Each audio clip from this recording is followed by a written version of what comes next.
हमारा वास्तविक शत्रु हमारे पीछे कोई अपना ही है जो शास्त्र लेकर बैठा है, शास्त्र लेकर खड़ा है। गौतम खट्टर कहते हैं कि प्रेमानंद जी के बारे में, प्रेमानंद जी के संदर्भ में कहते हैं, आश्रम जैसी वेब सीरीज़ भी आती हैं जहाँ पर इस प्रकार दिखाया जाता है कि हिंदू जो साधु संत है वो ऐसे होते हैं, ढोंगी होते हैं, पाखंडी होते हैं। तो फिर उस पर भी आपको ज़रा सा भी एक वो नहीं होना चाहिए कि गलत दिखा रही हैं। बात जहाँ पर अटकी वो ये थी कि ग्रंथों से आप दिखाइए ना, रेफरेंस दिखाइए, राधा रानी के विषय में रेफरेंस दिखाइए, बताइए कहाँ लिखा है। वो कह रहे हैं आप योग्य नहीं हैं, आप राधा रानी डिबेट करने का विषय नहीं है। तो जय श्री कृष्ण सभी को। तो पिछले कुछ समय से बहुत सी चीज़ें घटित हो रही हैं, जैसे कि प्रेमानंद जी महाराज और प्रदीप मिश्रा जी के बीच में जो कंट्रोवर्सी क्रिएट हुई, जिसके कारण अलग अलग न्यूज़ चैनल्स में जिसको कवर किया गया, अलग अलग न्यूज़ चैनल्स में दो लोग आपस में बढ़ गए। प्रेमानंद जी महाराज के फॉलोअर्स, प्रदीप मिश्रा जी के फॉलोअर्स आपस में बढ़ गए और आपस में ही डिबेट कर रहे हैं। और इसके बाद और भी जैसे कि अनिरुद्धाचार्य जी के लिए बहुत सारी मीम्स बनने लग गई इंस्टाग्राम पर। आप देखेंगे, स्क्रॉल करेंगे तो आपको अवश्य 5 में से एक रील अनिरुद्धाचार्य जी के ऊपर मिलेगी। और इसके अलावा धर्मा लाइव एक चैनल है, वहाँ पर एक इंटरव्यू कंडक्ट हुआ, कुछ गेस्ट्स को बुलाया, वहाँ पर इंटरव्यू हुआ और उसमें भी बहुत सारी चीज़ें हैं जो जिस पर बात करनी पड़ेगी और बात करना चाहिए। प्रेमानंद जी महाराज और प्रदीप मिश्रा जी के बीच में जो कंट्रोवर्सी हुई थी, ये राधा रानी को लेकर हुई थी। और वास्तविकता ये है, आज हमें राधा रानी के बारे में बहुत कम पता है। जिसका कारण ये भी है, जन सामान्य को, मैं ये नहीं कह रहा कि सबको कम पता है, जो पढ़ रहे हैं, जो ग्रंथ पढ़ रहे हैं उनको तो पता है, लेकिन जो नहीं पढ़ रहे हैं, जिन्होंने केवल सीरियल देखा है, उनको राधा रानी के विषय में भी बहुत कम पता है। और वो उसी चीज़ से, जैसे कि अब राधा कृष्ण सीरियल है, मैं उनको ब्लेम नहीं कर रहा, राधा कृष्ण सीरियल से कई लोग भक्ति के मार्ग में आए हैं, परंतु जब हम प्रमाण की बात करते हैं ना, वो प्रमाण सीरियल्स में मिस होता है, अधिकतर सीरियल्स में मिस ही होता है। मतलब ग्रंथों को पढ़ कर एक एक चीज़ ग्रंथों के अनुसार बताना, दिखाना, ये बहुत ही कम देखने को मिलता है अधिकतर सीरियल्स में। और जिसके कारण लोगों के बीच में भ्रम फैला रहता है कि क्या सही है, क्या उचित है, वास्तविकता में क्या हुआ था। तो अब दूसरी बात यहाँ पर अनिरुद्धाचार्य जी की आती है।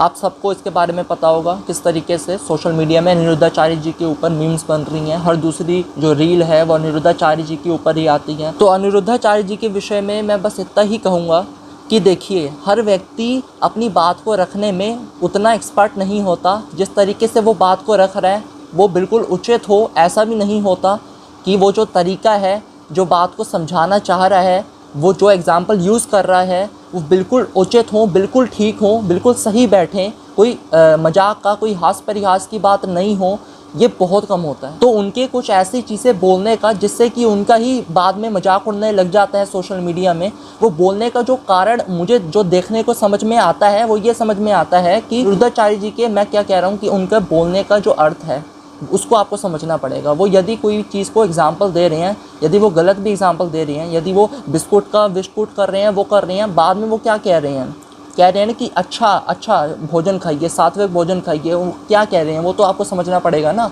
केवल ये नहीं होता कि आप एक पार्ट दिखा देंगे और उसी को लेकर मीम बना देंगे, या तो पूरी बात दिखाओ तब मीम नहीं बनेगी, ये बात है। तो कुल मिला के अनिरुद्धाचार्य जी के ऊपर ये जो मीम्स बन रही हैं, अनिरुद्धाचार्य जी अपनी कथा में कुछ ऐसा बोल देते हैं जिसके कारण मीम्स बन रही हैं, तो उस बोलने का कारण क्या है, उद्देश्य क्या है, यदि हम उसको नहीं समझते और केवल मीम देख लेते हैं तो यहाँ पर हमारे सनातन का ही अपमान है कि हमारे साधु संत ऐसे हैं, इस लेवल के हैं कि वो ऐसी बातें करते हैं कथा में। कई जगह वो थोड़ा एक्स्ट्रा बोल भी देते हैं और उतना मैं स्वीकार भी करता हूँ कि बोल देते हैं, लेकिन उनका उद्देश्य, उनका अर्थ, उनका बोलने का तात्पर्य उसको भी तो समझिए।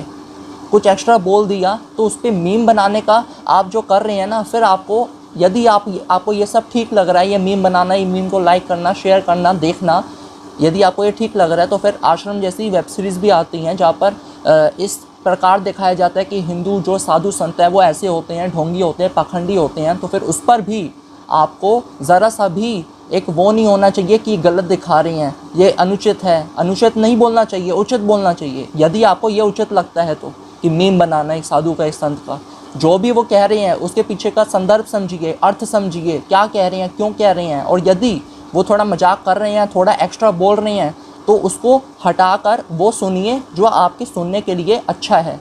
उसको क्यों नहीं सुनते आप? और ये जो मीम्स बना रहे हैं ना, अधिकतर लोग हिंदू ही हैं, सनातनी ही हैं, जो स्वयं को हिंदू कहते हैं, सनातनी कहते हैं, सो कॉल्ड। वास्तविकता में है या नहीं है वो अलग बात है, लेकिन स्वयं को हिंदू कह रहे हैं, वो सभी ऐसी मीम्स बना रहे हैं। लेकिन कभी भी किसी अलग धर्म का, अन्य धर्म के लोग कभी भी अपने किसी भी मौलवी, किसी भी फादर के बारे में ऐसी चीज़ नहीं बोलेंगे, अपने धर्मगुरु के बारे में कोई भी ऐसी चीज़ नहीं बोलेंगे, ऐसी मीम्स नहीं बनाएंगे, चाहे वो जिस हद तक कुछ भी क्यों ना बोल रहे हो, क्यों हास्य परिहास की चीज़ें क्यों ना बोल रहे हो उस गद्दी में बैठकर, चाहे कोई बड़ी बड़ी बातें क्यों ना बोल रहे हो, फिर भी अपमान नहीं किया जाएगा, मीम मटेरियल नहीं बनाया जाएगा उनके द्वारा, उनके धर्मगुरुओं को। लेकिन हमारे द्वारा, हमारे धर्मगुरुओं को मीम मटेरियल बनाया जाता है हमारे ही द्वारा। इसके बाद धर्मा लाइव में जो इंटरव्यू हुआ, जो पॉडकास्ट हुआ, वहाँ पर क्या हुआ उसके बारे में भी बात करते हैं। तो सबसे पहले वहाँ पर राधा रानी का विषय उठाया, प्रारंभ में, पॉडकास्ट के प्रारंभ में राधा रानी का विषय उठाया, सबने अपना अपना वक्तव्य दिया। अब जो एक बात जहाँ पर अटकी वो ये थी कि ग्रंथों से आप दिखाइए ना, रेफरेंस दिखाइए, राधा रानी के विषय में रेफरेंस दिखाइए, बताइए कहाँ लिखा है। वो कह रहे हैं आप योग्य नहीं हैं, आप राधा रानी डिबेट करने का विषय नहीं है। जो उनके द्वारा बोला गया, गीता वाले वृंदावन चंद्र दास जी शायद उनका नाम है, तो उनके द्वारा ये बोला गया आप योग्य नहीं हैं, आपको हम ये चीज़ नहीं बता सकते, और राधा रानी चर्चा करने का, डिबेट करने का विषय नहीं है, वो अनुभव करने का विषय है। सही बोला उन्होंने, ठीक बोला, परंतु जहाँ पर ये एक चीज़ मिसिंग रह गई वो यही थी कि आप ग्रंथों से तो सही में दिखाओ ना। जब उनका प्रश्न यही है कि ग्रंथों में कहाँ लिखा है, तो आप बताओ कहाँ पर लिखा है ग्रंथों में। तो मैंने इस पर पूरी डिटेल में वीडियो बनाई हुई है, एक पूरी प्लेलिस्ट बनाई हुई है राधा रानी के ऊपर, मेरे चैनल में प्लेलिस्ट में जाकर देखेंगे तो आपको वो पूरी मिल जाएगी, उसको पूरा अच्छे से देखिए। और अभी मैं बोलूँगा तो बहुत लंबी हो जाएगी वीडियो। तो राधा रानी के विषय को लेकर गौतम खट्टर कहते हैं कि प्रेमानंद जी के बारे में, प्रेमानंद जी के संदर्भ में कहते हैं, वो कह रहे हैं कि प्रेमानंद जी की सौम्यता की वजह से, विनम्रता की वजह से, प्रेम भाव की वजह से बड़े बड़े जो इन्फ्लुएंसर्स हैं, बड़े बड़े सेलिब्रिटीज़ हैं, वो उनके पास आ रहे हैं।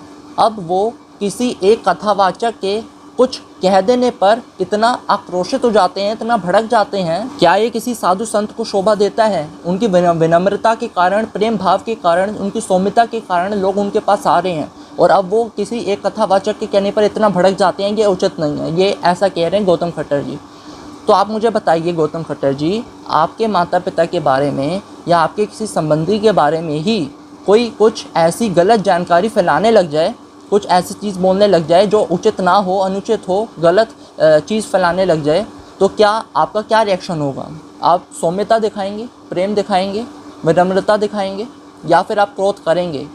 यदि आपका प्रेम होगा अपने माता पिता के साथ या फिर अपने किसी परिजन के साथ जिसके ऊपर एक ऐसी गलत जानकारी उसके लिए फैलाई जा रही है, पूरे सोशल मीडिया में सारे लोगों, समाज में, पूरे समाज में गलत जानकारी फैलाई जा रही है, फिर भी आप प्रेम भावना से उससे बात करेंगे, आपको क्रोध नहीं आएगा? और मैं भी आपको बोल रहा हूँ, जो राधा रानी को मानते ही नहीं, जो श्री कृष्ण को एक केवल महापुरुष के तौर पर उतना सम्मान देते हैं, ईश्वर मानते ही नहीं, और सामाजिक रूप से ऐसी चीज़ें बोलते हैं कि नहीं वो ईश्वर नहीं है, हमने तो उनको बस ईश्वर बना दिया, वो तो किसी और ईश्वर के बारे में बात कर रहे हैं श्री कृष्ण तो भगवद गीता में।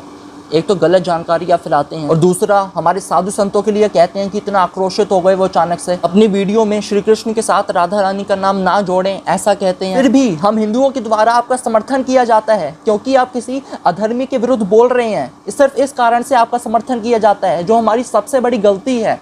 आप हमारे देवी देवताओं का अपमान करो, हमारे साधु संतों का अपमान करो, हमारे आराध्य का अपमान करो, फिर भी हम आपको स्वीकार करें एक कट्टर हिंदू के रूप में, ये हमारी मूर्खता नहीं है तो और क्या है?